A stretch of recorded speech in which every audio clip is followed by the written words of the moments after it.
आदरणीय बंधुओं, माताओं व मेरी प्यारी बहनों, राधे राधे। आप सभी का हमारे YouTube चैनल जीवन की धारा पर बहुत बहुत स्वागत है। बंधुओं, आज हम इस वीडियो में भगवान शिव की कथा सुनेंगे, जिसे सुनने सुनाने से भगवान शिव की कृपा से मनुष्य हर प्रकार के भय से मुक्त हो जाता है। कथा सुनने के बाद यदि आप हमारे चैनल पर नए हैं तो कृपया हमारे चैनल को सब्सक्राइब करें, बेल आइकन को प्रेस करें ताकि हमारी वीडियो की नोटिफिकेशन सबसे पहले आप तक पहुंचे। वीडियो को शेयर व लाइक भी जरूर करें। कथा के अनुसार नर्मदा के तट पर बसे एक छोटे से नगर धर्मपुर में विश्वानर नाम के एक मुनि रहते थे। उनकी पत्नी का नाम शुचिमती था। मुनि व शुचिमती के कोई संतान नहीं थी। वह दोनों भगवान शिव के परम भक्त थे। एक दिन शुचिमती ने अपने पति से कहा कि वह भगवान शिव के समान पुत्र चाहती है।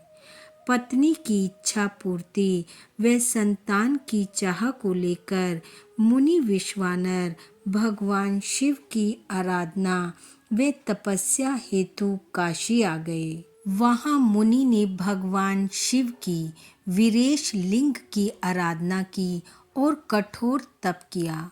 उनकी तपस्या से भगवान शिव प्रसन्न हुए। एक दिन मुनि को वीरेश लिंग के मध्य में एक बालक दिखाई दिया। मुनि ने बाल रूपधारी शिव की पूजा की और अपनी इच्छा प्रकट की। तब भगवान शिव ने शुचिमती के गर्भ से इसी बालक के रूप में अवतार लेने का वरदान दिया। मुनि विश्वानर वरदान पाकर घर लौटे। कुछ समय पश्चात मुनि पत्नी गर्भवती हुई और उनके घर में एक सुंदर पुत्र ने जन्म लिया। शिव अवतार रूपी उस बालक का नाम स्वयं ब्रह्मा जी ने गृहपति रखा। बालक गृहपति की बाल लीलाएं देखने स्वर्ग से देवी देवता स्वयं आते।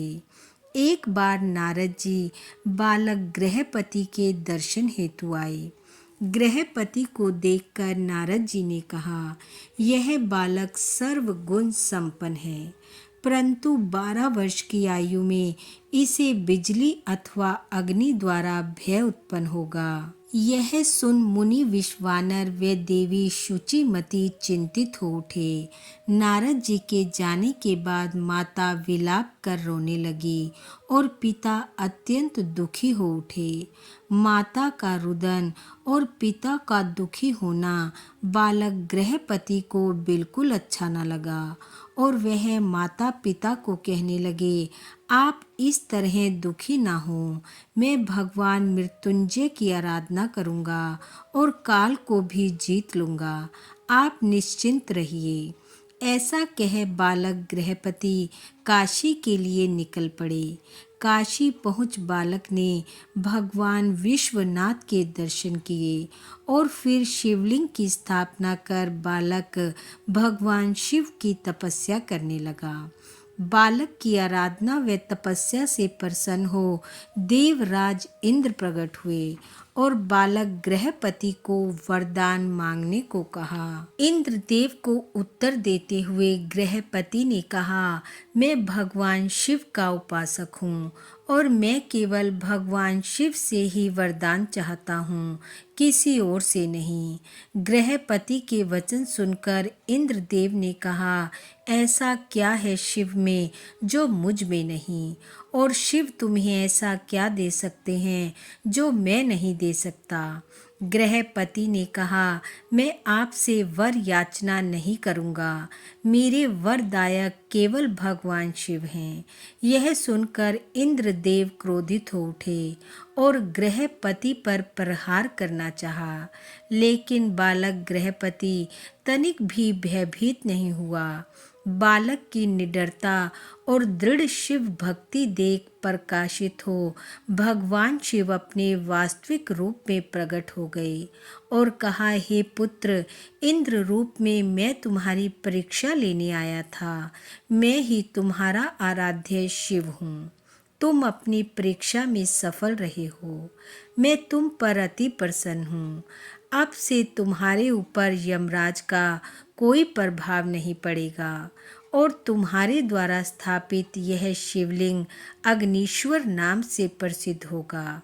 इसका दर्शन करने वाला मनुष्य कभी भी बिजली और अग्नि से पीड़ित नहीं होगा।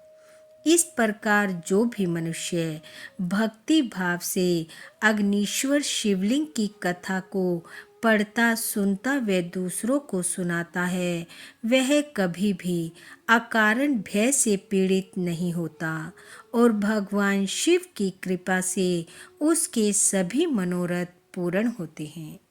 बोलो भगवान महादेव की जय।